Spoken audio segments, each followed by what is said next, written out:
Баршаңызға сәлем, мен Ақнұржан. Бұл бүгінгі видеода сіздерге ең дәмді торт, бисквитный торттың жасалу рецептімен бөлісетін боламын. Алдымен каналыма тіркеліп, қоңыраушаны басып, жаңадан шыққан видеолармен таныса отырыңыздар. Тортымызды жасамас бұрын біз бисквитімізді дайындап аламыз. Ол үшін бізге 4 жұмыртқа керек. 4 жұмыртқамызды осылай 2 ыдысымызды аламыз да, ақуызынан сарыуызын ажыратып аламыз. Өте мұқият жасаңыздар, ешқандай да бір тамшы болсын сарыуызымыз ақуызға араласпау керек. Барлығын осылай бөліп алғаннан кейін біз ақуызымызды миксерлеуге кірісеміз. Ақуызымыз енді ғана көбіктене бастаған уақытысында оның үстінен 200 грамм қантымызды аз-аз бөліктен салып шығамыз. Бастапқы уақытысында 180 грамм қантымызды салып аламыз және де осылай миксерменен 3-4 минут бойы үзбей айналдырып тұрамыз. Біздің ақуызымызға қант араласқаннан кейін ол өзінің формасын сақтайтын болады және тығыздалады.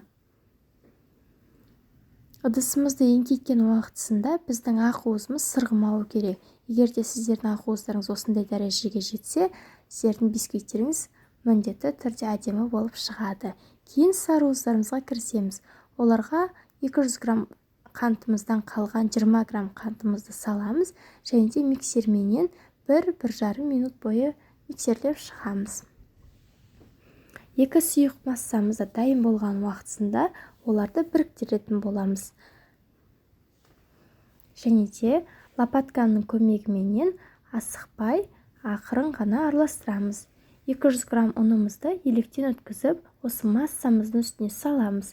Және де 2-3 бөлікке бөліп салғандарыңыз дұрысырақ, себебі бірден салып тастасаңыз ол ауыр болуы мүмкін, сіздің ақуызды массаңыз түсіп қалуы мүмкін. Байқағандарыңыздай, мен разрыхитель қоспадым. Барынша жақсылап араластырып аламыз, ешқандай да ұны қалып кетпеу керек. Енді формамызды дайындаймыз. Ол 16 см форманы ортасынан пергамент саламын және де оларды үстіне массамызды құямын да лопатканың көмегімен тегістеп шығамын. Және шпажканы алып ортасынан шетіне қарай айналдырып шығамын. Сонда біздің бисквитіміз тегіс болады. 180 градус пеште 30 минутта пісіріп аламыз. Ешқандай разрыхительсіз, содасыз, үлпілдек менде бисквит дайын болады.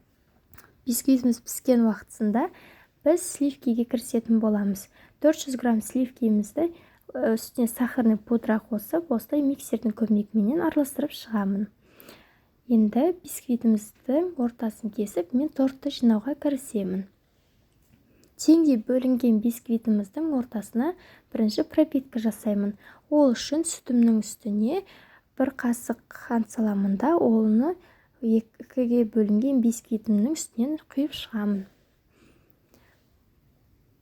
Және де тортымды жинай бастаймын.